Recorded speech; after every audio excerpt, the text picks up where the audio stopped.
260? 260? What? This is 260, right? Oh, yes. Okay. You went 3, 2, 60. So, threw me for a loop there. Yeah. I gotta surprise you to get you, wake you up a little bit. Yeah. All right, 3, 2, 1. Hello, everybody. Welcome back to BrokeN Boys. This is episode 260. I'm Colin. And I'm Mike. And today, we're going to be talking about a band that's near and dear to our hearts. The eclectic, fantastic Black Country New Road.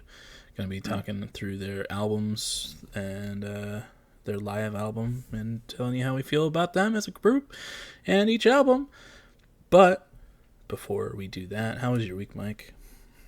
My week was okay. Same things as usual, to be honest with you. I need more things of note. I'll have more things of note next week, actually. But nothing like significant. We're just doing things with my friends tomorrow. Okay. Getting some food and gonna see Iron Lung as well. Ooh, it's still playing over there. I guess so. At first I was told that it was only playing for less than a week, and now here we are 3 weeks later, going to go see it. But we're seeing it with like them and like some of their work friends and stuff. So we're gonna be eating in Chinatown, in Chicago, and then driving by their place of employment. Which is where there's an AMC, I think. Okay. I don't know. But yeah, I guess I can talk about that stuff more next week. But this week, kind of same old. We finished up Andor last week. I talked about we were going to finish that on the pod last week. And you know what? The finale was still really good. It's the only thing to update on, really. Finale was great. And I think it's definitely a show that you should watch if you're even remotely interested in Star Wars. If you had a Star Wars phase as a kid, you're like, nah, that's baby shit or whatever. Yeah, I think Andor is a really good show that could change your mind on that. It's some of the best grounded Star Wars I've ever seen. And maybe just some of the best Star Wars I've ever seen, period, to be honest with you. Yeah, and then we watched Rogue One directly after that because it kind of leads directly into Rogue One. And Rogue One, I was interested to watch it again just because I saw it when it came out and I thought, it was okay. And kind of left feeling somewhat the same, Really? but for like different reasons. One of my main issues, I remember I definitely talked about this last week, but I said one of my main issues with it was that like I didn't really care about any of the main characters in it, and I still kind of didn't, except for Andor, and then I was like, oh cool, I care about Andor, but if anything though, it really highlights how bad I guess the writing is on Jyn Erso, who's the actual main character of Rogue One.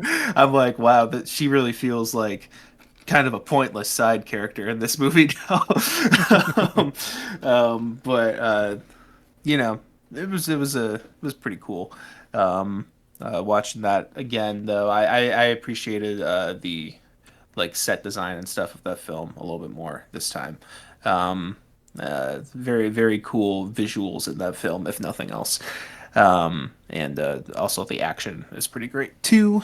Yeah.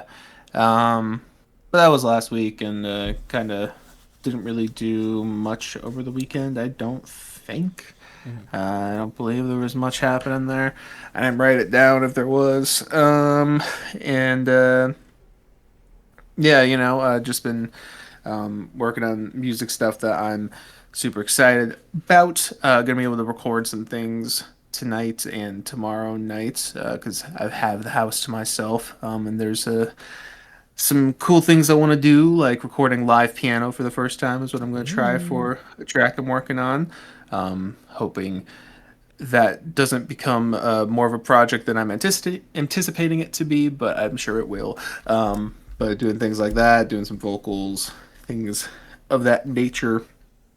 I have to feed myself tonight too. Probably gonna get canes, and um, yeah. But I've been playing a lot of Hogwarts Legacy this week though as well. And Well, I do think the story is still kind of shit, and it's the voice acting is very odd at points, for sure. It's the gameplay is really fucking fun. I can't even lie. Oh yeah. It's really gone. I don't remember. Have you played the game? Yeah, I played a good amount of it. I never finished it, Yeah. but the gameplay was like my favorite part of the whole thing. Yeah, getting. I think what I was really enjoying the game for a while, but I think what really like hooked me into my Harry Potter childhood was the moment they gave me a broom and I was flying around Hogwarts. Yeah. I was like, "Oh my God, this is actually fucking awesome! This is so cool!" And ever since, anytime I'm flying near Hogwarts, it just feels so cool. Yeah. And doing everything else as well, of course. And I'm enjoying it more than I was last week, I would say. I That's think it has a rough start to it, but once you really start getting into the weeds of it, with all the stuff that you unlock and you continue to unlock, I think it's pretty fun. hmm And Yeah, enjoying that quite a bit. Also, there's a trans character in it, which I Yeah. was like, oh, I wonder how the old JK feels about that. Yeah. Just But rowling in her grave. Yeah, rest in peace. Hopefully soon. Uh, but Yeah, did that and listened to a couple albums earlier in the week. I listened to Black Country Road this week, but of Mm. course, I've heard those countless times. But Earlier in the week, though, I listened to "The Melodic Blue" by Baby Keem, hmm and to be honest, I wasn't really huge on it. I thought it was kind of just okay, with some really significant highlights on it, but I thought most of it was kind of just like, I don't know. It didn't really pique my interest. I didn't really love the flowing cadence and stuff on it. And I don't know. I guess when I went into it with Family Ties as the only song I knew, hmm I kind of already witnessed the peak. So then when I listened to the rest of the album, I was like, it doesn't quite hit the same. I listened to it twice, and I felt a little better the second time, but only on certain tracks, really. I do like the opener and the closer on it quite a Yeah. bit. Um, but Yeah, it just might not be for me. But I also listened to Casino last night by Oh Baby yeah. Keem, and I did that late at night, and slightly distracted, so I didn't really catch everything. I will say though, I think just in terms of like how the song sounded and like how, I guess, inviting they were, like just in terms of like the production and the way he sounded on it, I do think it was better than the Melodic hmm Blue. And I have to give it more listens to really solidify how I feel, but I did enjoy it quite a bit, and I think there's better songs on there for him, for the most part, and it's much more compact as well. But Yeah, liked that one. Um, Honestly, I think that's kind of about it for me. Just released a cover of Drag Path as we're recording this. Yeah. Sorry. No, you're good. um, I guess we'll talk a little bit more about Drag Path in a bit, probably for our music news. But Piano cover out now. It's been out for 2 days at this point, 3 days at this point. So catch up on your Plaintive piano lore. Um, yeah, pretty proud of that though. That was a fun one to record.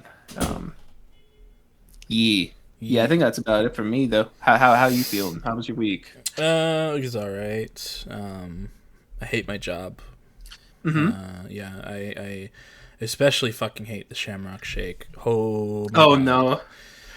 See, unfortunately, you were doing some advertising right now because I might have to pick that up with my canes. It's so bad, Mike. I So know. bad we went through 14 cases of shake mix in one Oh my day. god.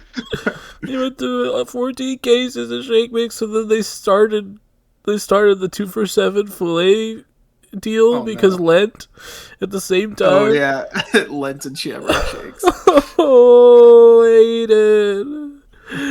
Everyone wants ice cream because it got a little warm, and now it's cold again, so hopefully they stop. But everybody wanted ice cream for the last few days, and especially with the Shamrock Shake starting, everyone wanted the fucking Shamrock Shake, and it's like, it's not that good. It's not that good. It's just mint. I like mint, but it's not that good. And I it's more usually have one a year. it's more expensive than a regular shake for McDonald's too. So it's like Yeah. you're it's not that good, guys. Come on. It sucks. I hate Shamrock Shake season. I hate it real bad. Yeah. 2 for $7 fillets is like not great, but I'd rather have to make a fillet of fish over and over again than have to keep walking back and forth to the shake machine and back to take another order, which will inevitably have a Shamrock Shake on it. Um, Yeah. yeah, but I also hate it because I also hate my job because the managers we have don't know how to manage the store. What? Surprise, surprise. It was yesterday. I was in the hole, back cash, taking money in orders for 5+ hours out of my 8-hour shift, and I was fine with it Hmm. because I'm back there and I'm reading and I'm just staying away from the Shamrock Shakes. Yeah. And it's whatever, but it's getting close to when I'm off. I get off at 6 o'clock every shift, and it's like 5:58. Nobody's been sent back yet. I'm like, okay, whatever, as long as it doesn't go past like 6:05 or whatever. 6 o'clock hits, I'm like, okay, I'm ready to go home. 6:05 hits, I yell up front, I'm like, I want to go home, send me home. Yeah. And we're busy, so it's like, okay, I'll give it another couple minutes, but it hits like 6:12, and I'm like, hey, I'm off. Yeah. And Max is also up front, and she's also off. But we had like three managers on shift. One of them, she was in the office doing work because she'd been there since like 9 in the morning. So I don't blame her for not doing much. Yeah. But when I yelled the second time, she's like, "Come on, guys, you got to get somebody back there to cover for Colin." And she's like, "Come on, what are you doing?" And they're like, "Yeah, well, we're just waiting for this guy to get off of break." And this guy that they sent on break, first of all, he worked a 4.5 hour shift, so he shouldn't have gotten a break anyway. We're supposed to get one at 5 hours. Right. Second, they sent him at like 5:35, which you get a half-hour break, so he'd be getting back after we were supposed to be gone anyway. And he also never comes back on time. So Yeah. they knew that. They knew all of that going in. They still sent him. And when it was like 6:15 and nobody was and he wasn't back, they were like, "Yeah, we're still waiting for him to come back." And it's like, Oh my gosh. "Are you serious?" And Max, she was up front all day making all the Shamrock Shakes. I felt bad for her, but she came back because I was yelling about wanting to go home, and she was like, I'll trade you. I was supposed to go grab stuff if you want to grab the stuff, and I'll be back here." And Ricky comes back as I'm grabbing ice, and I'm just like complaining about the fact that they don't know how to manage the store. So the manager that was in the office doing her work before she was supposed to be off. She was also supposed to be off at 6. She decided to go. I think she heard me say that to Ricky, and she got up and went into the back for Max so she could go home. And Yeah. it's like, guys, I don't care how busy it is. You got people who need to go home. You make sure you get them sent home. Yeah. I don't, especially if they're reminding you a couple times after the time they're supposed to leave that they're supposed to be gone. Like, that shit doesn't fly in the morning. People, the end of their shift hits. They say, "It's time to go. It's time for me to go home." They go, "Okay, send that person back, send that person back. They can go home. It's done." 6 o'clock, nighttime hits. Nobody gives a fuck when somebody is supposed to go home. They don't pay attention. They just whatever. It's like, Why is that just like a universal truth, and like at least in like service work, where like the morning shift people are like treated like angels, and then the night shift are dude, treated like leftovers. I have no fucking idea.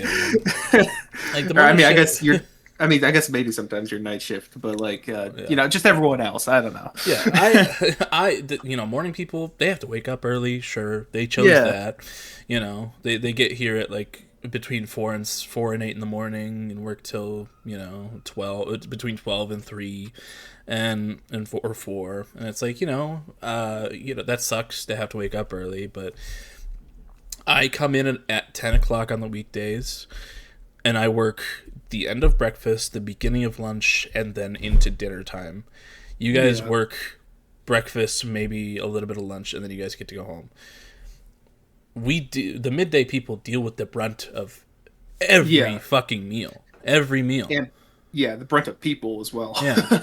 So it's like, and then in the morning, people bring in Casey's pizza, breakfast pizza for them. They bring in donuts. They bring in whatever. Midday, we don't get shit. We don't get anything. Nothing. Yeah. No treats. No, nothing. Unless there's the one manager that was in the office that took Max's spot. Sometimes she'll come in and she'll bring us food and snacks and stuff in the midday into the evening. Because, I don't love her. She's not the best. I miss our old manager that she replaced, but she at least thinks about the midday and evening people. That's good. Most of the time. Yeah. Yeah. Yeah. But it's like, I don't know. She's so... It just sucks, and I hate McDonald's. Yeah. But that's the only real bad thing that I can remember happening, other than just customers. Being customers, but other than work, I finished A Little Life on Tuesday or Wednesday. I think it was either Monday or Tuesday. But. Yeah, it was very good. I cried at least 3 or 4 times in the last 50 or so pages. It just destroyed me. All throughout the book, really, but especially in the last quarter of the book, it was just getting to me. There was so much just emotion and just really punch you in the gut shit that made me go, oh. And I've never really cried over a book, so that's something. Very good though. It's me and John were talking about it in the text group. Yes. We were, and John said something about it's a group of 4 friends that the story follows. Some of the things reminded him of our group of 4, and all the shit that happens to them. Man, I hope none of the shit that happens to them happens to us. I swear, I swear to God. Because holy shit. But it's a really good book. I had a really good time with it. It's the longest book I've ever finished.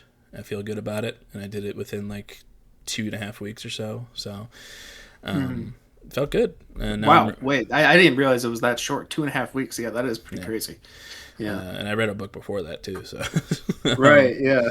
But now I'm reading through the book that Vince lent me when we did Secret Santa back in December, Red Rising, which is it's a science fiction book, which I'm not usually a science fiction guy, but I thought I'd give it a try. I didn't think I was vibing with it in the first couple chapters, but it started getting pretty good.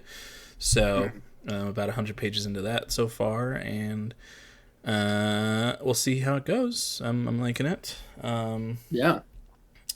Talked about it last week, but me, Max, Ricky, and Ricky's girlfriend Ash went to go see a house last week after the pod, and it was the perfect house. There's 5 of us. It's me, Max, Ricky, Ash, and Ricky's sibling moving in. We were just looking for a 3-bedroom, 2-bathroom house at least. The one we went to see had a big ass basement that was supposed to be Max and I's area. We were supposed to have a nice, a nice bedroom, and there was a little office space and its own bathroom. It had its own kitchenette downstairs, so you had 2 kitchen spaces you could use, as well as a big living room area down there. Upstairs there was a nice little backyard. The kitchen was nice and spacious. The bathrooms were real nice up there. It's just a really, really beautiful house, and the landlord lady who was showing us around, she was like, well, we've had problems with roommates before, so I'm a little wary of you guys, but I do like you, as she was talking to us. But there was another couple that had scheduled a viewing of the house, and we were shown it at the same time. And I think they scheduled their viewing before us, so I think they were given a little bit more of a, the leeway to as to what they wanted to do. But we really liked the house. It was really nice. But, I refuse to get my hopes up for much of anything, because I feel like if I get my hopes up for anything, it never happens. So I chose to be like, I like the house, but I'm not going to say that we're going to get it. I'm not going to say that I hope we get it, because, no, I'm not jinxing it. But, Max and Ash were like, I hope we get the house, I hope we get the house, I hope we get the house. And I'm like, yeah, guys, you're jinxing it. And they did. I figured, but you were talking very past tense about this house when you were describing it. Saturday night or whatever time it was, sometime on Saturday, she reached out to Ash and was like, yeah, we decided to go with the other people, but we'll keep in touch if there's anything that opens up. But it was a really nice house. It was probably the most perfect house we could have seen, and we did it first, which is unfortunate because we don't plan on moving until, or at least starting to move until May or so. So looking this early is kind of not great anyway. But we just want to get ahead of the game a little bit. And then on Tuesday we had another house we went to go see, and that house sucked. That was a bad house. It's one of the houses in the older part of the neighborhoods in this area. So it was an old house, and it was a split level thing where where one person or one lease has the bottom floor and the other one has the top, and we toured the top half of the house. And the stairs really steep. There was somebody living in there who's moving, so the pictures felt a little misleading with how big the house looked, especially since they used a fisheye or some sort of lens to make it look a little bigger in the pictures, as well as the pictures being empty, so it felt more spacious. But the rooms were other than the master bedroom, the rooms were itty bitty baby rooms. The living room was nice. The kitchen was remodeled recently, so it that was nice. But you also share the washer dryer with the people in the lower level, so you have to make a schedule with somebody you might not want to know. Right. And also the stairs to get down to that are scary and steep and old, and it feels, and there's no handrails, and it is just terrifying. So we toured that house for about 10 minutes, and then we were like, okay, yeah, no, But that was not polar opposite ends of the spectrum there, especially since it's supposed to be 5 people, a couple cats and a dog. That shit would not have worked at all. But that house kind of sucked. But we're probably gonna wait to look at more stuff and tour more things until it gets closer to the time, because I was talking to my dad about it, and he was like, yeah, this is because they were looking to move at the beginning of the year, but something fell through, and he was like, yeah, we realized that you have to, it's better to look right before you move, because that's when things are easier to find and more things open up, especially down here, because when we're looking to move is when all the college kids leave and everything. So right. But I can't wait to move. I can't wait to get out of here, because I hate my roommates. The one guy, he's been here for a couple years. I didn't like him at first, but he grew on me last year. And he's still okay. He still brings over some loud ass people, which is fine once in a while, but I can deal with it, even though the walls are paper, and he also does not have a inside voice for the life of him. But can confirm. He's nice. He's a nice guy. But the other two, boy howdy, one of them, he wasn't around very often at the beginning of the school year. He had a girlfriend who I think he broke up with, so he's around all the time. He has at minimum 6 jars of pasta sauce, half empty in the fridge, taking up space. Are they all the same type of sauce? Yeah, all the same type of sauce. And he has at minimum 6 at a time in the fridge, taking up a bunch of room. Both of the other 2 do not take out the garbage at all. They all use it. They never touch it, though, in terms of taking it out. Even when I take it out of the can, tie it up, and put it next to the door for somebody to take, because it's a running theme in the 4 years I've been here, that I have been the fucking person to take out the garbage no matter what. I've been the person who has to take out the garbage. I'm the last. I notice it's full. I take it out. I take it out. I take it out. I take it out. It doesn't matter. But they are filling it up in like 1 to 2 days, and they're putting giant shit. They're not collapsing boxes. They're not crushing bottles. They're not making it any sort of way that'll take up less room with their garbage. They're just filling it up, and never taking it out. And it's like, you gotta be fucking kidding me. Man children, like literally man children, and it's like, mommy and daddy are paying for my lease, and they're paying for my school, and I don't have to do anything. I'm used to my parents taking care of everything. I don't think that's the same for the guy who is here more often after his breakup, but the other guy, the streamer, he is he's a man child. Shout out Sabrina. But to be fair, a lot of streamers probably are. Yes, that's true. But they also, like, there's been a pile in the right side of the sink just sitting there for months at this point of their dishes, and I'm not cleaning that shit. That's not happening. There's a dishwasher they could use. They have soap and sponges that they could clean their dishes with. They just let them sit there. There's garbage all over the counter that they leave. Used pots and cookie sheets on the oven or the stove that just sit there. The streamer, they cook. They both cook, but they don't clean up after themselves. The streamer has what the fuck? Yeah. The streamer has he cooks chicken, but he takes it and he just, instead of refrigerating it, he just leaves it on the counter. Oh my god! And it's like, dude, are you fucking? I cannot. These are the worst group of roommates I've ever had. I miss the ones from the last couple of years so bad. I miss. You miss your first roommate? No. I miss the ones that were here the last couple of years. No. No. I miss them real bad. Oh, but you telling stories like this. Well, once again, have to give a shout out to Vince for not being like this at all. Like, it was just kind of, I mean, I don't entirely remember what the routine was, but I'm pretty sure like it was just kind of like, if one of us saw the trash can being pretty full, we would just take it out. No need for communication.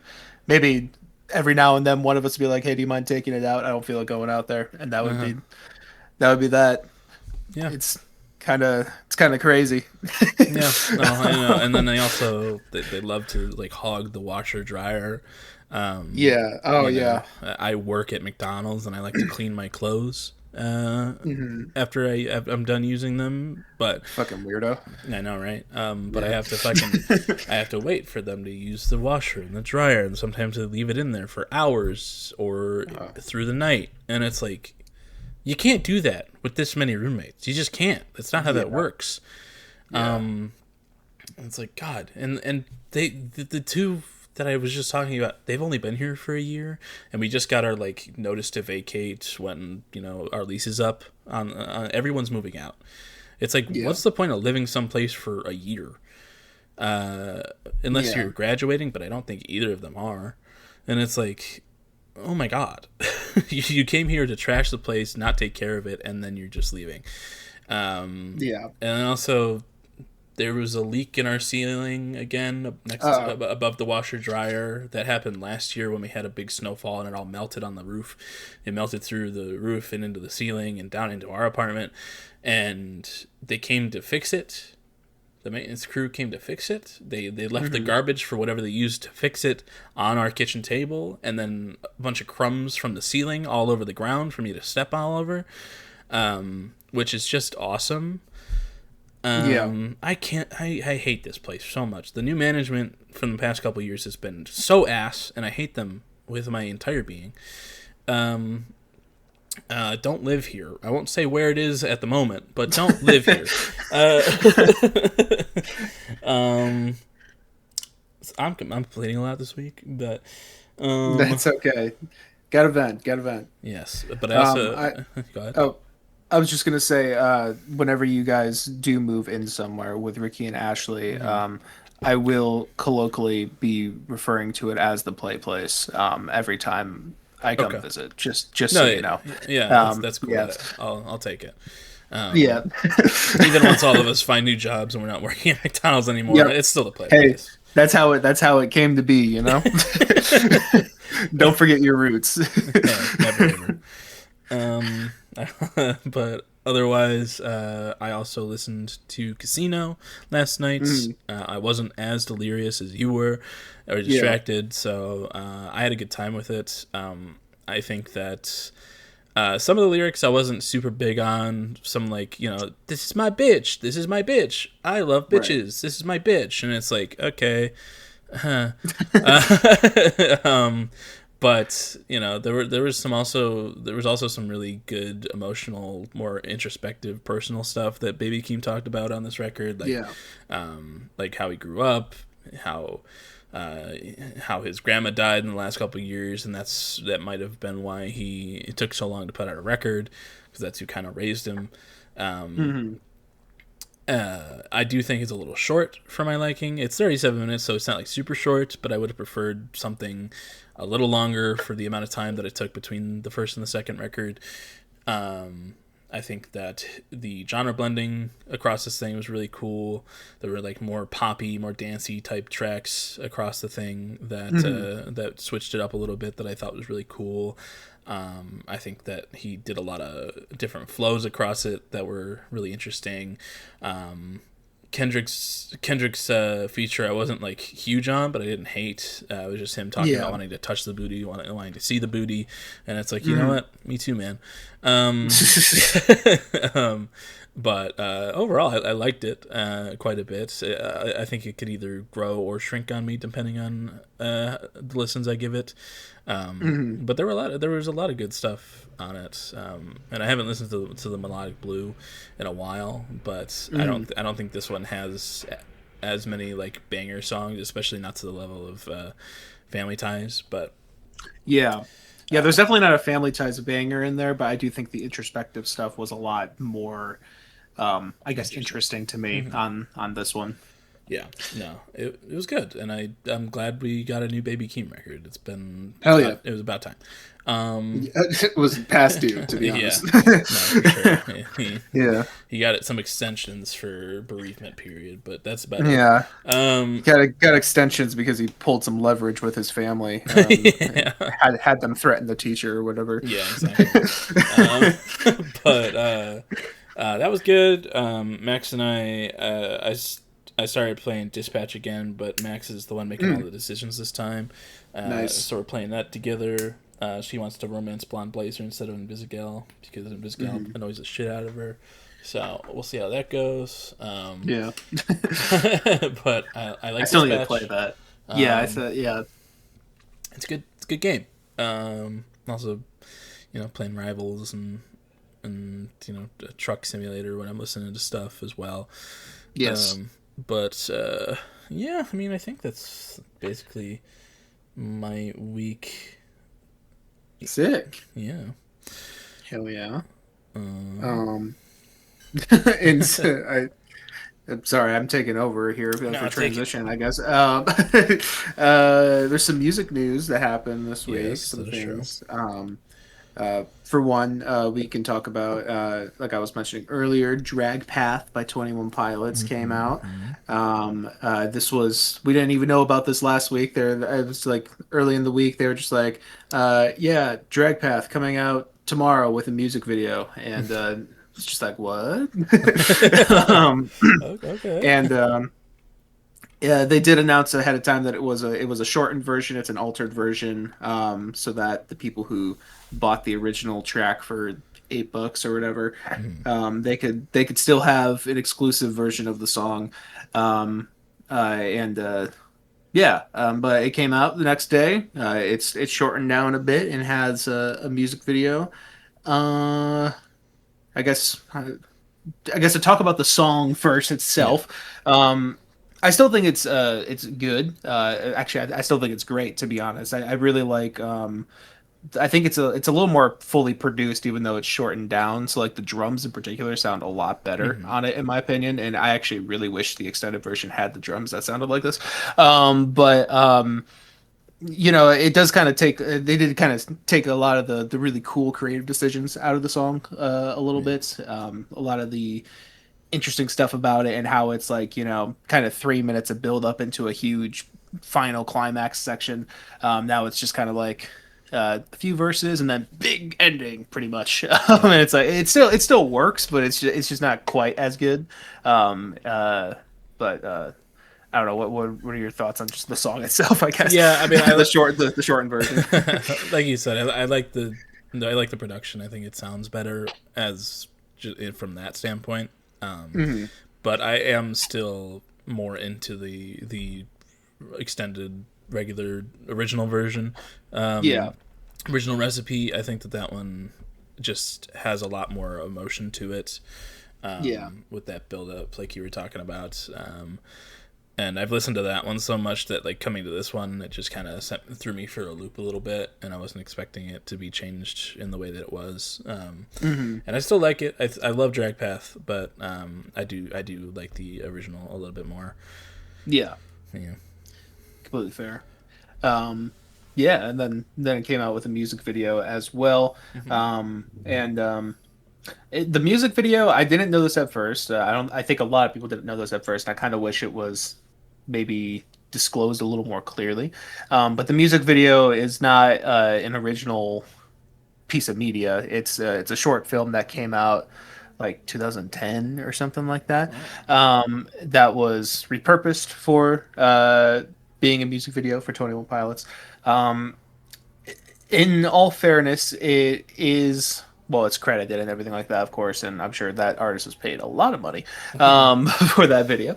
But also, it does seem like it's something that Tyler has. Oh, hello, ambulance or fire truck. It does seem like something Tyler had seen in the past and had based a lot of imagery off of. Like there's a lot of themes that can be pulled from there for most notably death inspires me like a dog inspires a rabbit, like that whole thing. And yeah, it feels like it is something that's very personal to Tyler, um, which is cool. And I think the music video itself is cool. Like the video itself is Yeah. it's dark and it's cute at first, and that's like and I really like the imagery of the hand and like the moon and stuff like that, and like the top hat at the end too. I think that's like really clever shit, and it looks really cool. Um, but I guess I do kind of wish that if they released a music video for this song, that it was something original, just because the song itself feels very original and Yeah. personal. But it's yeah. Yeah. What were your thoughts on it? Sorry. Yeah. I thought I had read something about it being a short film originally.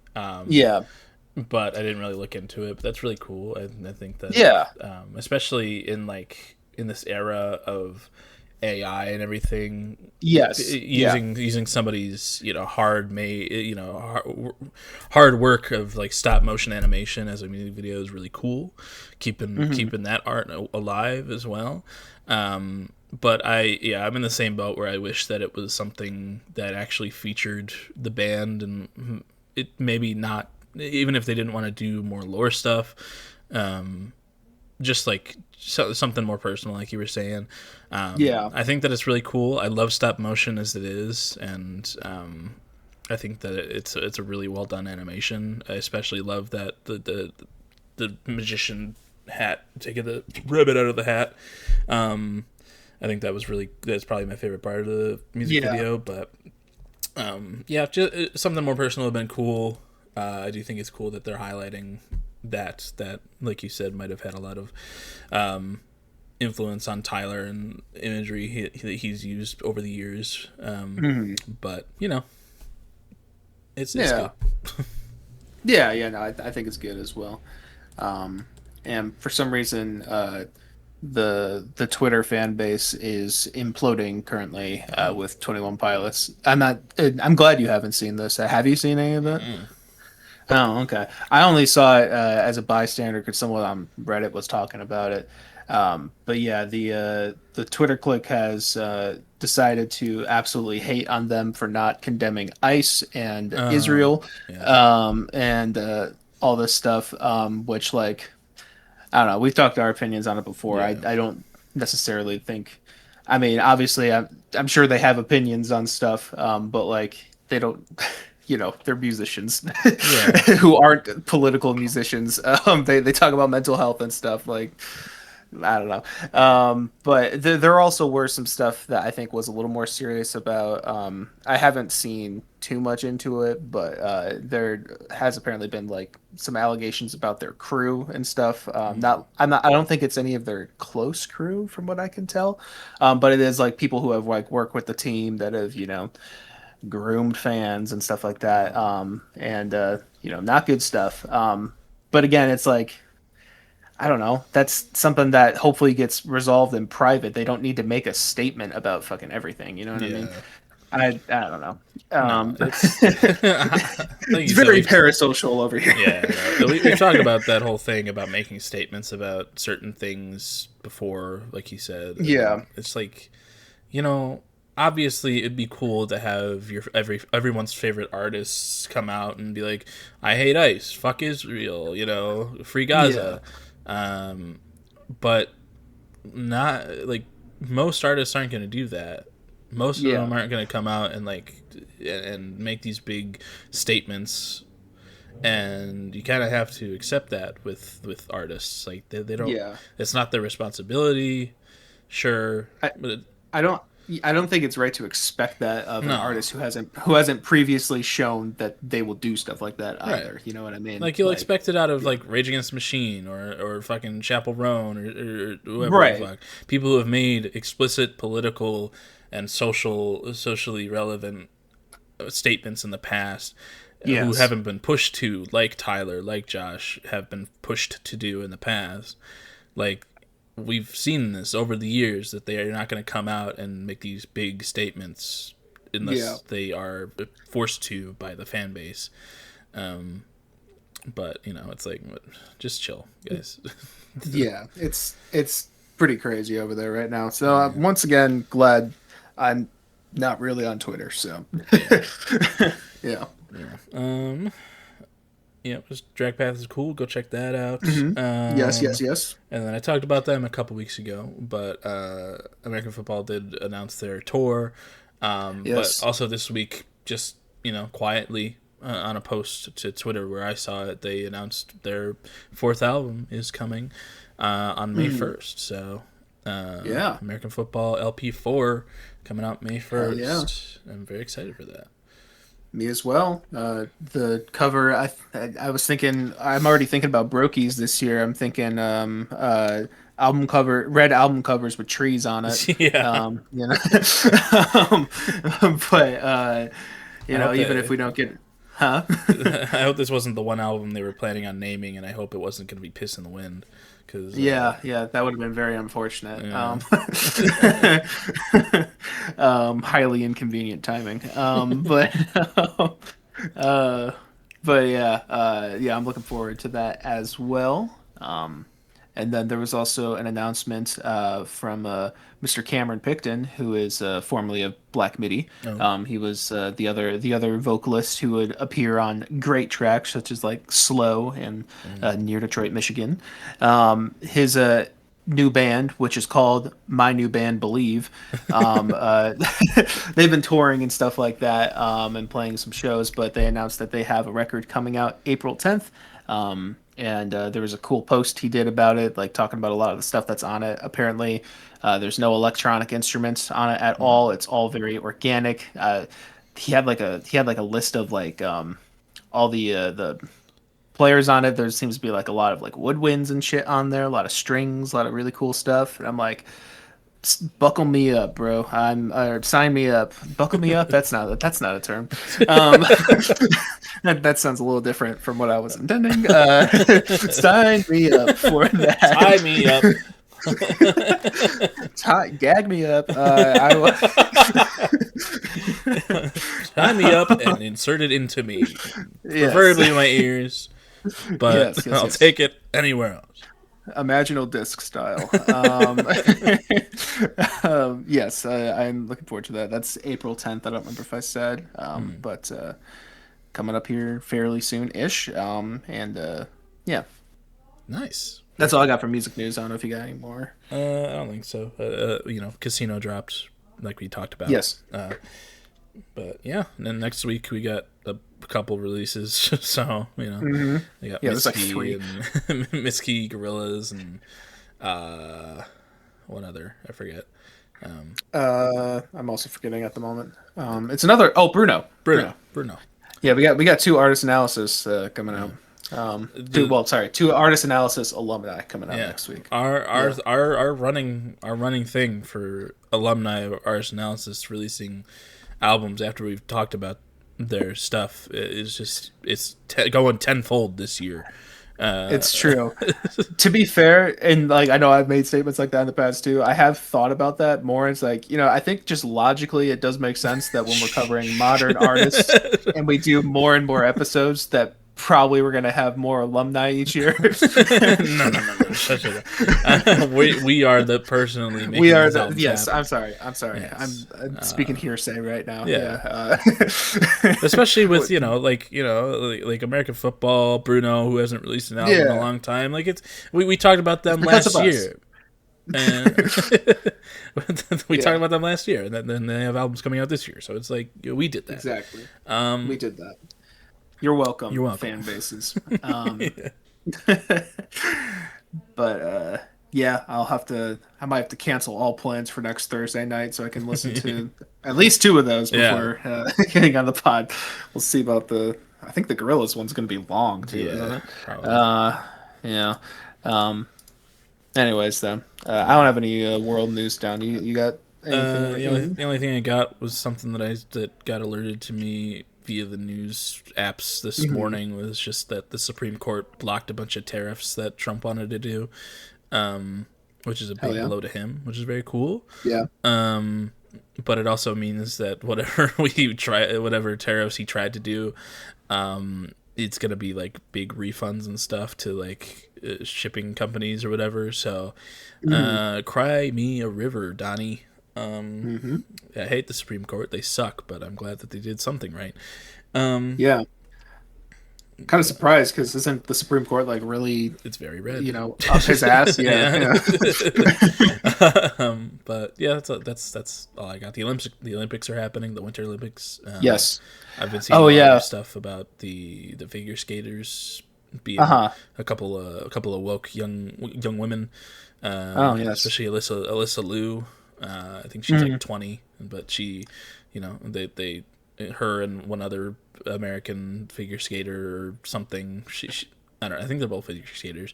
They just went out and they're like, our country's not great, but we're still representing them and still going to talk out. We're going to talk out about the things that they're doing wrong. So that's good. I also saw. I think. I don't know this 100% for sure. I think one of them danced to a Leve song, right? Was that one of them? Okay.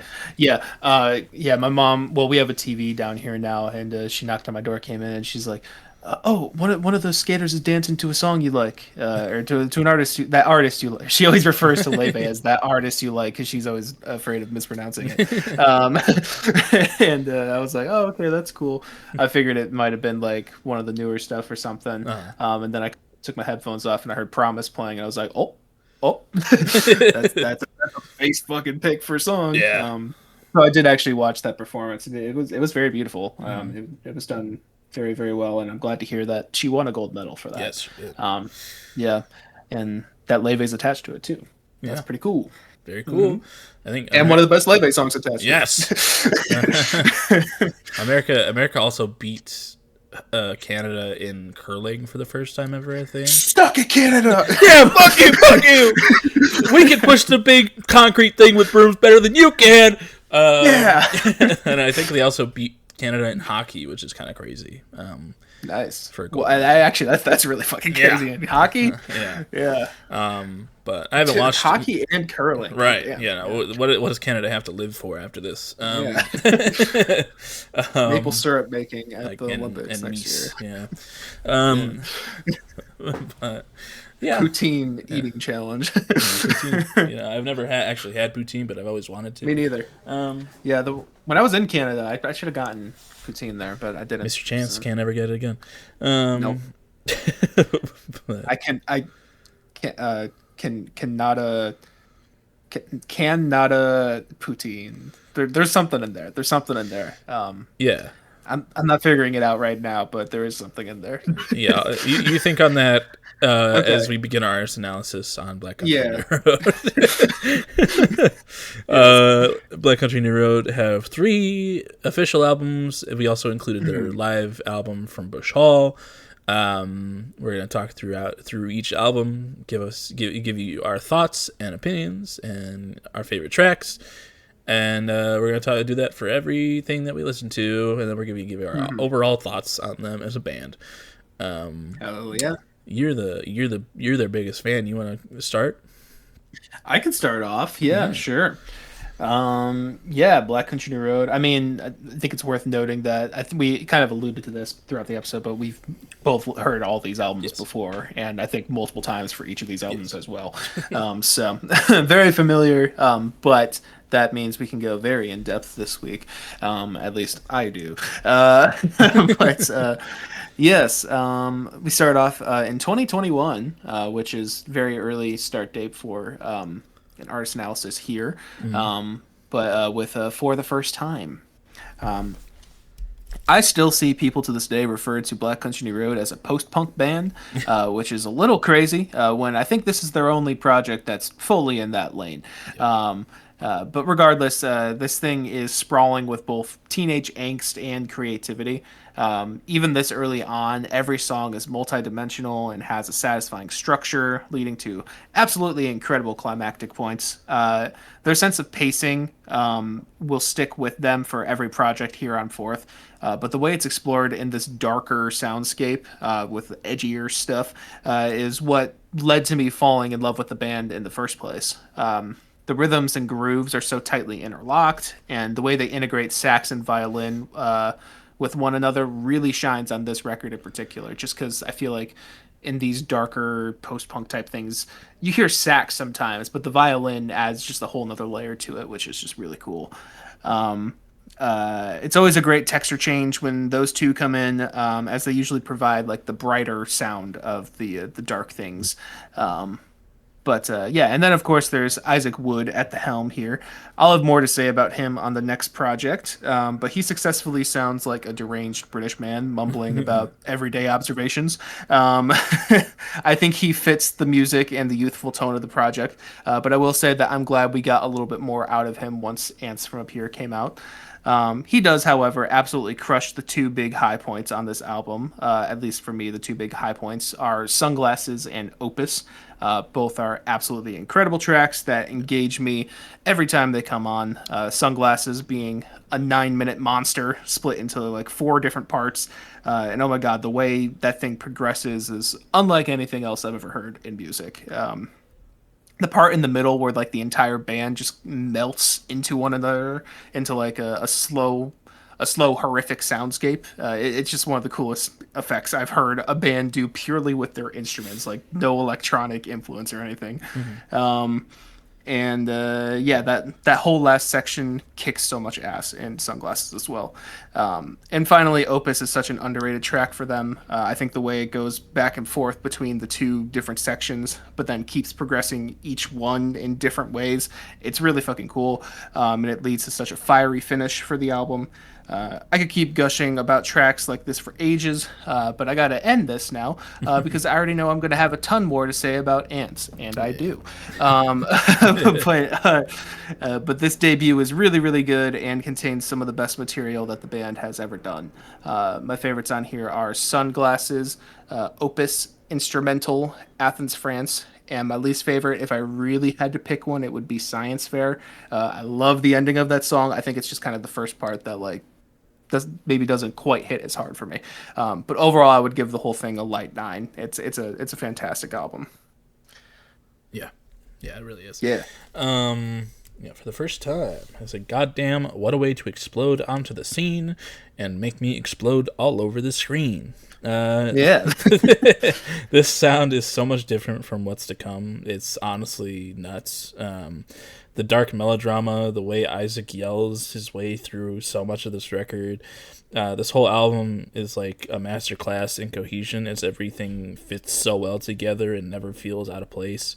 Even when things get a little softer on songs like track X and the earlier portion of Sunglasses, there's so much to love and so much oh my god, so much so many layers just on this debut. It's absolutely oozing with their potential and really shows this band has so much to offer. From instrumentation, those saxes, the guitar riffs, it's all so beautifully done. And it's the most Maruja this band has ever sounded. Yes. Which, I feel like part of the reason why I love Maruja. Right. If anyone helped to influence Maruja in the way that they sound, I feel like Rage Against the Machine and this album helped them a lot. Because, damn. But absolutely fantastic debut from Black Country New Road. I love it a lot. And my favorites are Opus, Sunglasses, Track X, and Athens, France. I don't have any least favorites, and I gave it a decent 9 overall. Hell yeah. Yeah. Hell yeah. Yeah, great opening album. It's very different than what they do now, which we'll get into that transition as we get into it. Yes. But fantastic album. Yeah. All right, Ants from Up There, 2022. Hell yeah. What an insane streak to continue on yet another spectacular way. Whereas their debut was this darker, more grounded album, Ants from Up There takes to the air with this gorgeous, full, bright art rock that absolutely rocks your socks off from the start to finish. Really signaling where this band's sound will linger into the near future. While that sultry saxophone is still present in this says arrives. I don't know why that droves. Maybe. In areas. No, I don't know. Maybe, I don't know. The sounds are so many different. There's a comma. In arrives the sounds of so many different instruments that all work together to create this orchestra disguised as a rock band. Nice. While the sound is brighter than for the first time in many ways, Ants from Up There doesn't stray away from going those more somber, sad routes with Isaac's vocals and lyrics hitting like a truck in the best ways possible.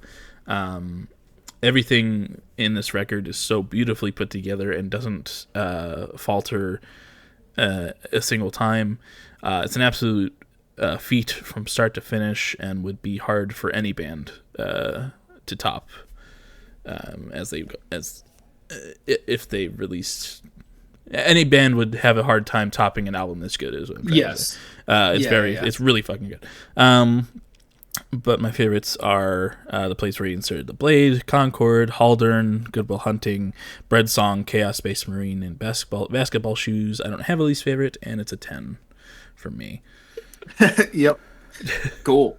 All right, just took a sip of water. All right. I will Answer up there, 2022. I start with buckle up, because the unconfirmed tism is going to come through full force on this one. Ants from Up There was almost an immediate 10 out of 10 for me from the moment it came out. Mm-hmm.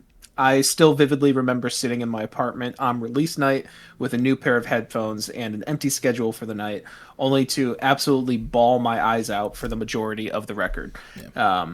A lot of my emotional reaction needs the context of Isaac Wood's departure from the band. Shortly before this album came out, I think by less than a week, he made an announcement that he was leaving the band for his own dwindling mental health, and that the toll that the music was making, and the toll that music making was having on him. It was sad at the time, but listening to this project had me hearing him clearer than ever. There is an emotionally broken and tired man at the front of this project, and he doesn't shy away from how much turmoil he is going through, both in his witty lyrics and gut-wrenching vocal performances. And as it seems, a lot of these feelings surfaced after some form of a breakup with a significant other. That's kind of what's implied in a lot of these lyrics here. So cut to me in early 2022, smack dab in the middle of making Coping Mechanism, with similar feelings fresh on my mind. And it just broke me in a way that music hasn't done to me before and really ever since. It felt deeply relatable. And I felt every single word he was saying. Part of the beauty of Isaac's lyrics on here is how he integrates like British bleak comedy with genuine devastation. Like on one hand, it's a little bit silly to be comparing your role in a relationship to crumbs of bread in your partner's bed, but it's also deeply vivid imagery of how much of a nuisance you can feel like to someone you love. Like it's kind of both things at once, which is a really unique thing about his writing that I really love. But yeah, I see people not quite getting Isaac's voice and lyrics on here. Sometimes, like when they listen to it for the first time, they don't quite get it. And I've kind of grown to accept that he is not for everyone, right. For sure. But fuck, it's absolutely for me, man. But enough talk about Isaac and. But enough talk about Isaac and me being crybaby bitches. Let's talk about the music. This is hands down one of the best engineered albums I've ever heard. I mean that sincerely. Not only are all of the instrumentalists giving their absolute all into every single one of these performances, but the way it's all mixed together is absolutely astonishing. Every part is so crisp and beautifully placed into the mix, with gorgeous uses of dynamic contrast and detailed orchestration between each of the 7 members. I really like how you compared them to an orchestra, like being disguised as a rock band being disguised as an orchestra. I don't remember what you said, but I ditto that. Very, very good. We continue to get the typical rock sound with saxes and violins, but this time there's also additional presence of stuff like flutes, mandolin, and my personal favorite, the piano is pretty new to this record. That wasn't really on for the first time. And the piano on this album sounds magical on every song it appears, especially on Haldern. Oh my god, that's maybe some of the best piano production I think I've ever heard. It's incredible. And despite the heartbreaking tone of this record, the music itself is actually pretty bright in tone for a lot of it, which makes such a great bittersweet contrast that I just gobble on up. Everyone gives 110% on here, and it's potent from start to finish. And for my final section of this incredibly long review, I just want to talk about the boldness of this project as well. Not only is it a sonic departure from their debut that came out exactly a year prior, but I think the sequencing is something really special as well. putting your three longest songs as the last three tracks on an album, making up what is essentially the whole second half of the album, is definitely a risky move. But when two of those songs are a couple of the best songs I've ever heard, it pays off by being an incredibly satisfying finish. To talk about Basketball Shoes specifically, the band has gone on record saying that this 12-minute beast was the first song written for the album, and everything else was written around this track being the closer. And goddamn, the impact of that is translated so well into the track list. With it being the closer, it's like all of these little pieces and aspects from the 9 songs prior just come together for one of the most cathartic endings to an album I've ever heard. Genuinely, like dead ass, the last 5 minutes of this thing are one of the greatest things I've ever heard. Like it's incredible. I cried to it again on this listen just because of how powerful it is when you give it the attention that it deserves. And yeah, it just works so well as a finale because of everything leading up into it, which ends up making this album something that I genuinely get excited to sit down and listen to in full. Answer Up There holds a very special place in my heart, and it quite literally set a new bar for what a 10 out of 10 is for me. I think it's musical perfection and everything I want an album experience to be. And then I put a TLDR at the end. It's pretty good. My favorites on here are The Place Where You Inserted the Blade, Basketball Shoes, Concord, Goodwill Hunting, Chaos Space Marine, and Mark's Theme. I don't have any least favorites, and overall, it's a 10. It is a 10. Hell yes. Yeah, fantastic album. Go check that out if you are somehow this far into this video without knowing Black Country New Road. Please listen to that album. It's very fucking good. Yeah. I'm gonna take a sip of water because my next one is also long. Sorry. You're good. Okay. Live at Busch Hall is our next album. A year later, again in 2023. This is the first and likely only time we will. Oh my god! This is first. This is the first and likely only time we have covered a live album for Artist Analysis, but this record feels like an integral part of the band's development.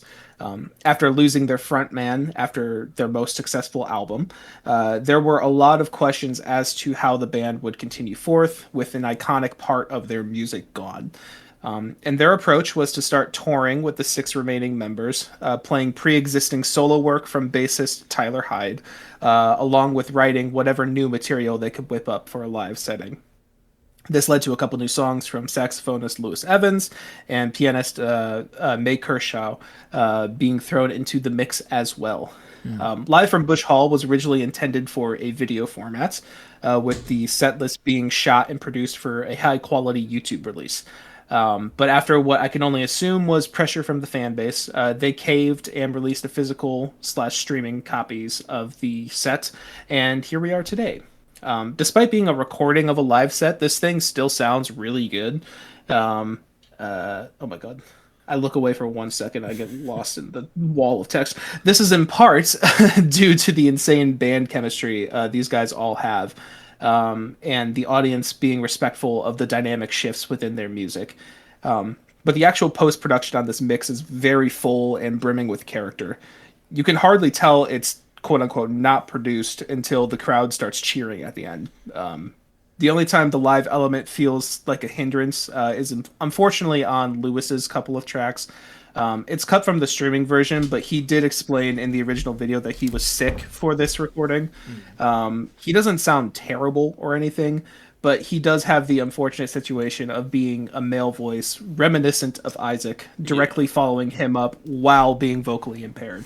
Like it's kind of the cards all going against him a little bit. But I do hope we hear him take another stab at singing and writing for tracks again in the future, because I do think Across the Pond Friend is a pretty solid song. I think that has a lot of good stuff going for it. But yeah, speaking of the songs themselves, this live set is an interesting snapshot of the band because it manages to capture elements of all 3 of their albums. Stuff like I Won't Always Love You has elements reminiscent of the dark stuff on their debut. Laughing Song almost sounds like something that could have been on Anthem Up There, Jesus. And several tracks like Up Song or Turbine's Pigs lay the seeds for how the third project will sound in a couple years.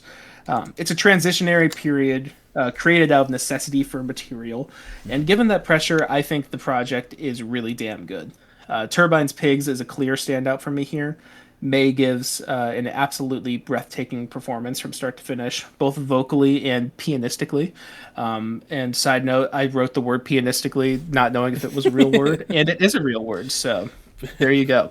I love how this track in particular develops all throughout, leading into that huge climax at the end. It's the one song on here that shows the amount of potential this band still has yet to show us in a post-Isaac iteration. But several of the Tyler Hyde tracks are also really good and worthy of being released in this fashion, namely I Won't Always Love You, which is such a brilliantly composed track. I love the elements of like free time that they play with during the verses. Like it's not really in a time signature or anything. It's just kind of her giving directions as to when we play where, however she feels in the moment. And I think that's really cool. It's something you can only do with a band with as much chemistry as this one. Dancers is also a pretty notable one, being a great climactic point at the end of the album. Shout out to the subtle screaming towards the end of the track from their drummer Charlie. Hope to hear more stuff like that from him in the future. To be honest, I think that would be really cool. But all in all, while this is far from perfection, I think the context of this record makes it a special and necessary gem in the band's discography. It's a reminder that the band behind Isaac had a lot of creative forces, and while they may be taking a bit of a different form, they're still they're still BCNR, friends forever, and they still have a lot yet to show us.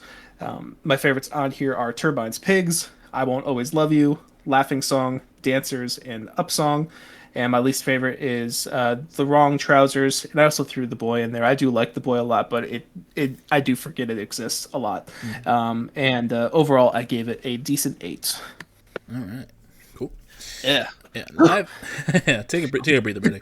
Live at Bush Hall 2023. I am still of the opinion that I would have preferred this to have been a studio recording, but the fact that they're able to sound this good on stage, which we've experienced firsthand, is mind-blowing. After losing Isaac, BCNR was left with a few options, and this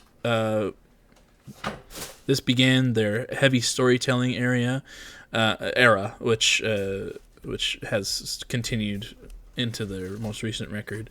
While there was plenty of beautiful imagery and storytelling used, especially on Ants, this live album catapulted them into giving more sprawling epics, stories that are wonderfully thought through and divulged through these songs. But also with Isaac gone, they were found. They were left with the question of who'd be up front, who's going to sing. Everyone. Yeah, everyone's good. And I think those on the mic did a good job. Though the show is definitely stolen by the ladies on the singing front. The instrumentation is still perfect, the chemistry is still beautiful, and while I'm not crazy about every song here, they did a great job staying on the ball and giving us bangers on bangers. I think that they all sound really, really good across this entire record, even with the sickliness of the one member on his tracks. Yeah, Lewis, poor Lewis. But yeah, I like it a lot. I still wish that it was a studio album, but I do understand them releasing it like this, and I think it just shows that their talent as a live performing band as well. Yeah, we experienced that, and they are really, really good live. So, but my favorites were Turbine's Pigs, Up Song, Dancers, I Won't Always Love You, and Across the Pond Friend.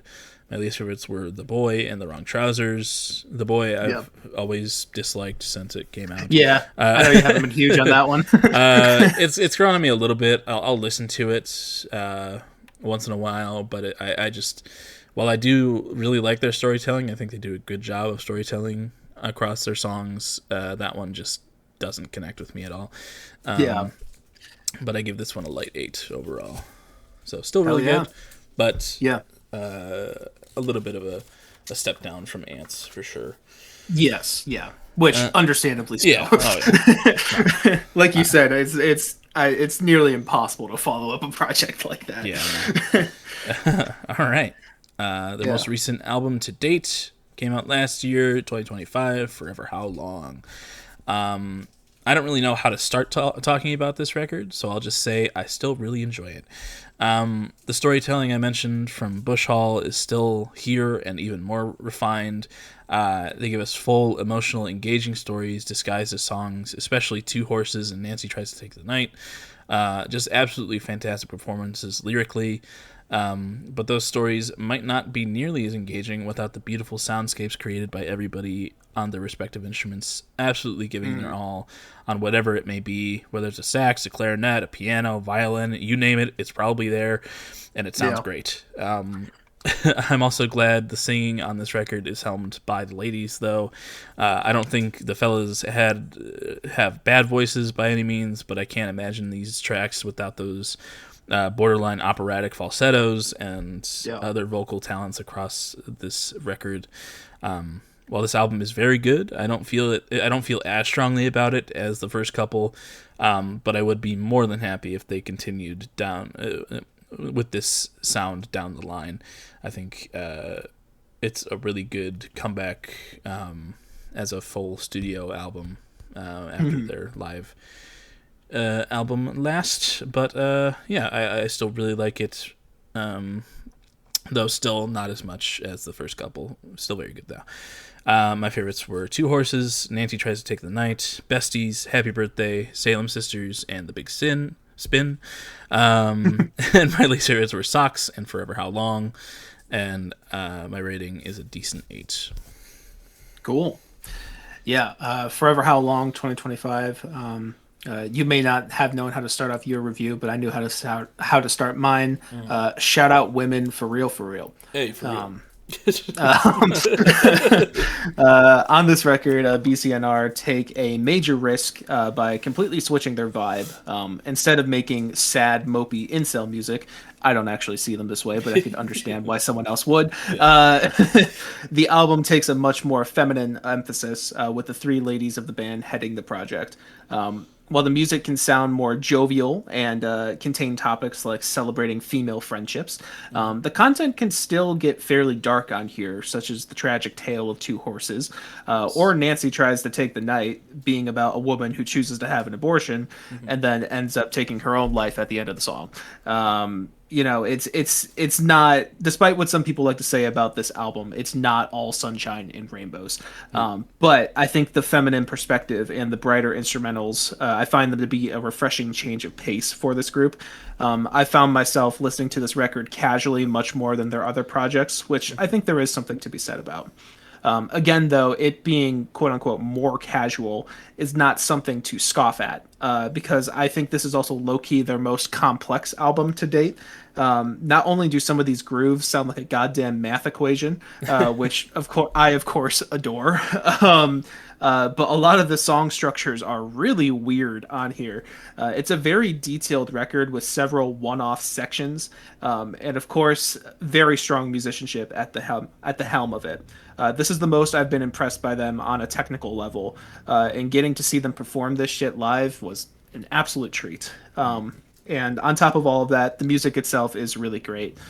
Something that's satisfying as a listener is that each of the vocalists have like one of the best songs on the album. Georgia Ellery writes her first originals for BCNR, which leads to the absolute banger of an adventure that is Two Horses. May Kershaw continues her fantastical style of writing, which can admittedly lead to some mixed results, like The Boy. But it can also lead to,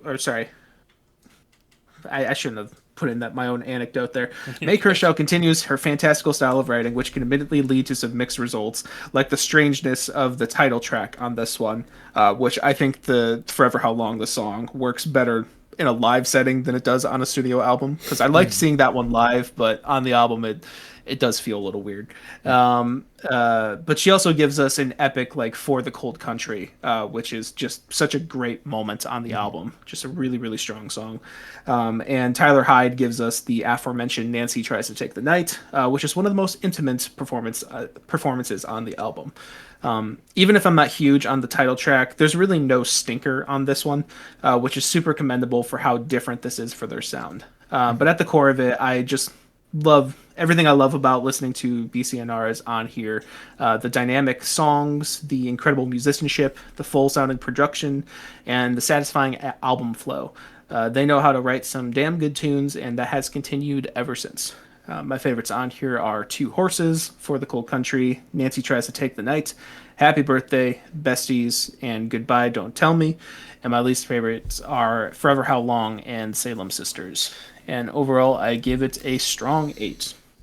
Very nice. Yes. I really enjoy this one, and they're still a great band, which is awesome. Cool. Overall thoughts, believe it or not, I kept this one fairly short. I think I said a lot during my reviews. All right, overall thoughts. If you couldn't tell, I love this band. No matter what form they take, they never fail to impress me and stimulate my musical senses. At the end of the day, there's such a special blend of sound and influences from these guys that they manage to meld together into their own thing. They consistently catch my ear in every era, which is impressive when taking into account how wildly they have shifted from how wildly they've had to shift in their sound and focus. My only hope for this band is that they continue to keep writing with new genre influences. I do really like the bright chamber pop vibes on Forever How Long, but I don't necessarily think this should be the style that they stay in for the rest of their career, if that makes sense. I just want them to keep innovating and keep pushing their sound, because it's led to some really magical shit.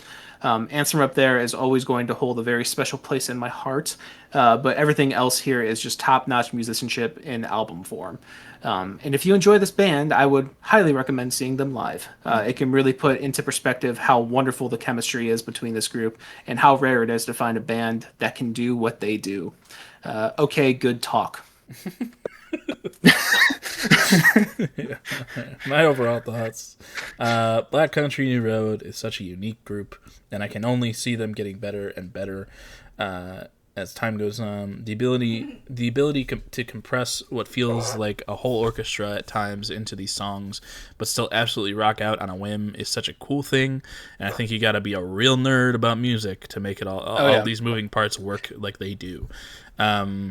They're so immensely talented in every aspect, from songwriting and storytelling to instrumentals and production, and I'm endlessly blown away every time I listen to them.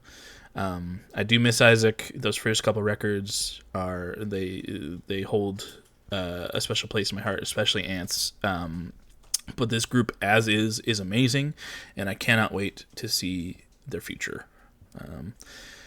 Absolutely beautiful, just really good band.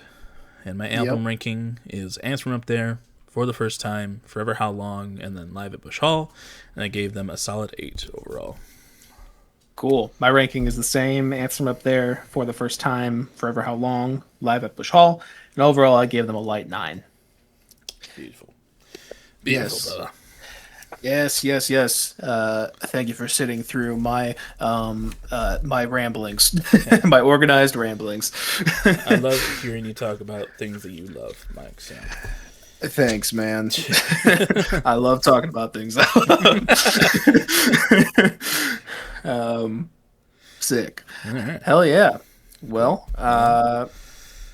that's a wrap on that.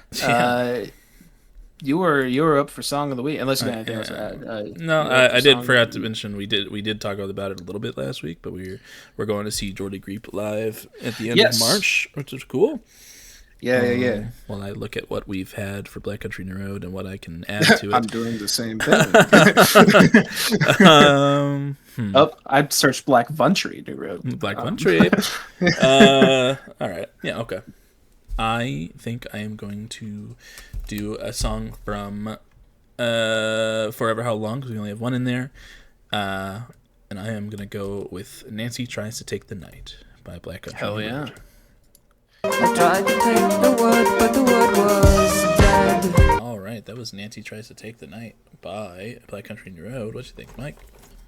I think that is a fantastic song. It's always a pleasure to get to listen to Black Country New Road. Just that's what I'm doing. You know what I mean? Like I'm not doing anything else. Just putting it in my ears and focusing on it. Closing my eyes. So good. I love the intimate section that this opens up with, like the basically guitar duet that it does for like 2 minutes or something. It sounds so fucking good. Yeah. And Tyler sounds great on it too. I love the lyrics on this one. And my comments about some of the songs on Forever How Long sounding like a goddamn math equation. This is one of the mathiest of math equations on there. When those drums kick in, dude, my brain's like stimulated so much. It's so good. Yeah, no, that's a really great pick. I'm glad you picked that one. Yeah, me too.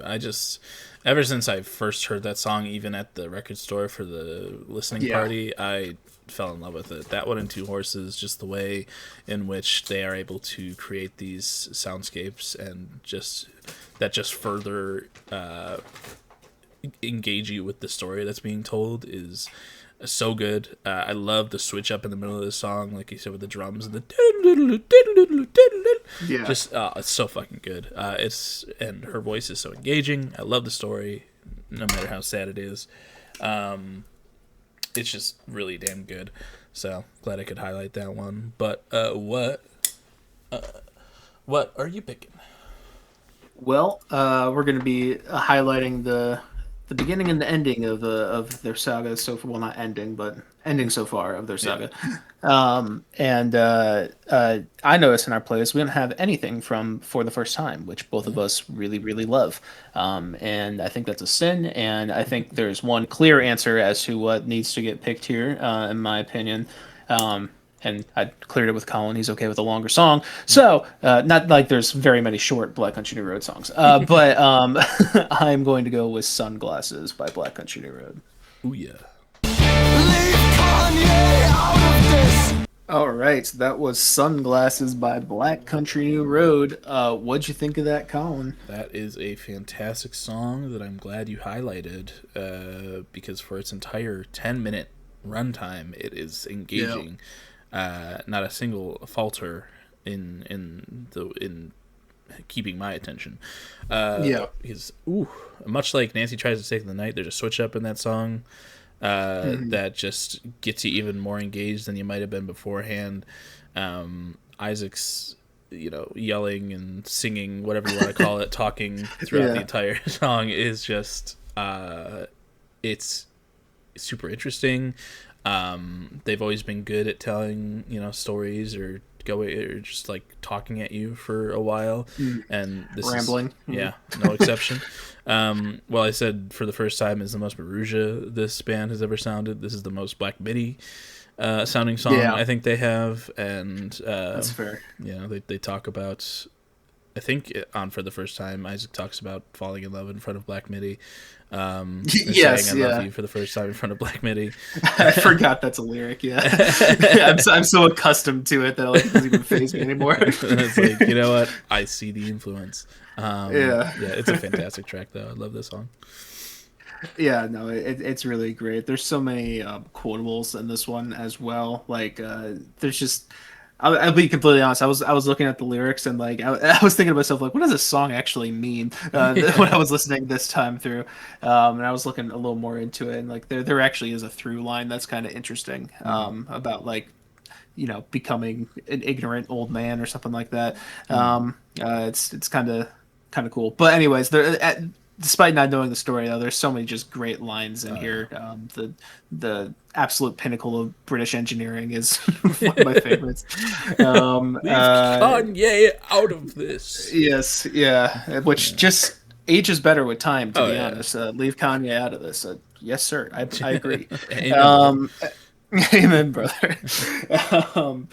And like I said in my when I was talking about it earlier, like I can't think of a single other song that has a progression the way this one does.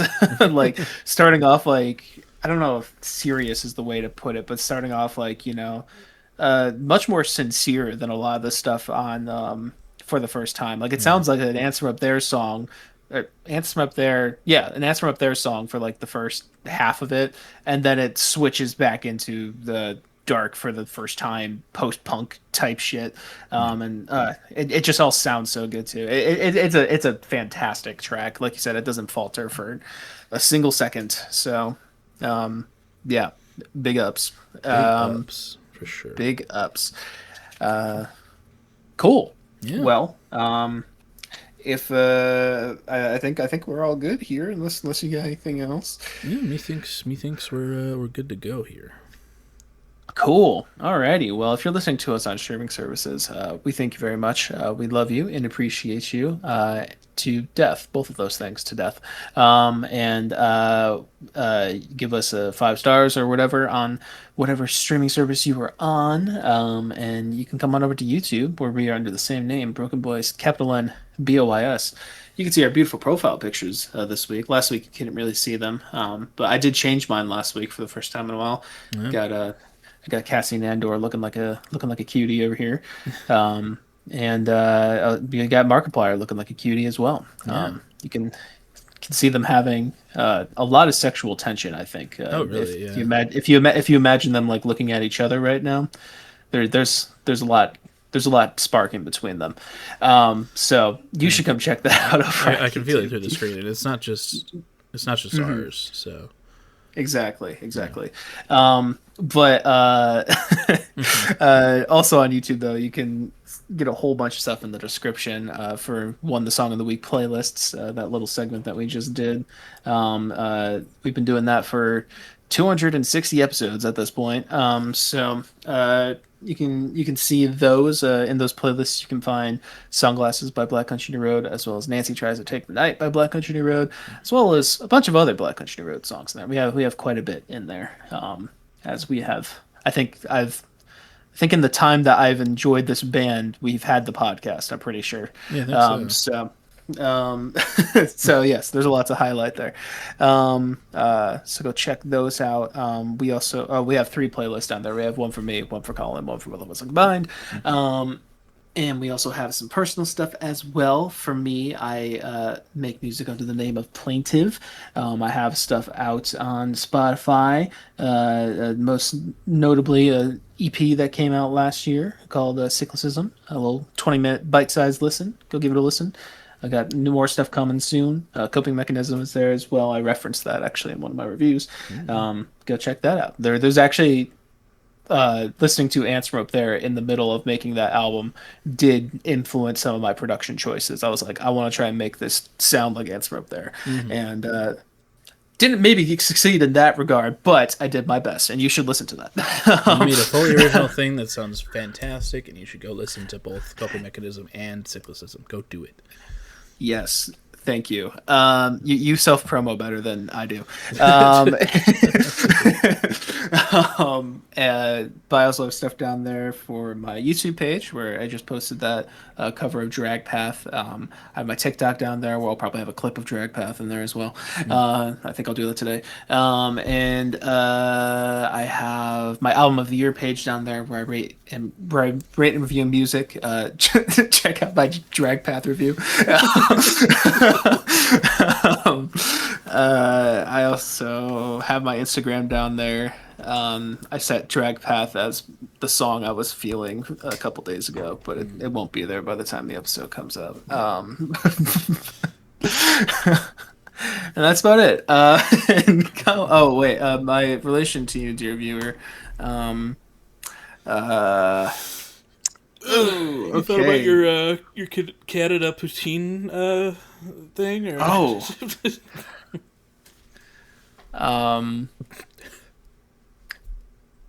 No. Or you could go, yeah.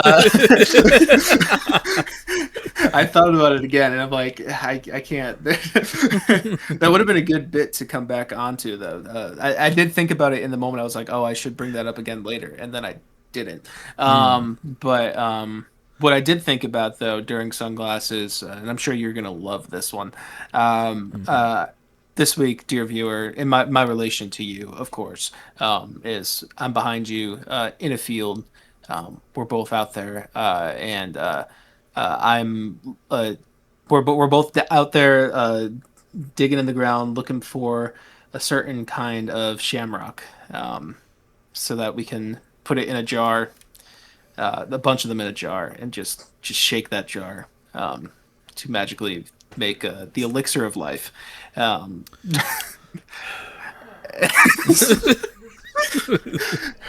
so that's where we are. We're in a field looking. Shamrocks are a physical like type of leaf, aren't they? Right? I'm not making that up. Yeah, they're a little clover on the ground. A little clover. Yeah, I looked up schmarrock. That should be a Schmarrock. that should be a genre. But yeah, that's us. We're trying to make the elixir of life with physical shamrocks to shake them in a jar. And I'm currently behind the viewer. That's where we are. Nice. Love you, Colin. And Colin over here, he runs our socials. Um,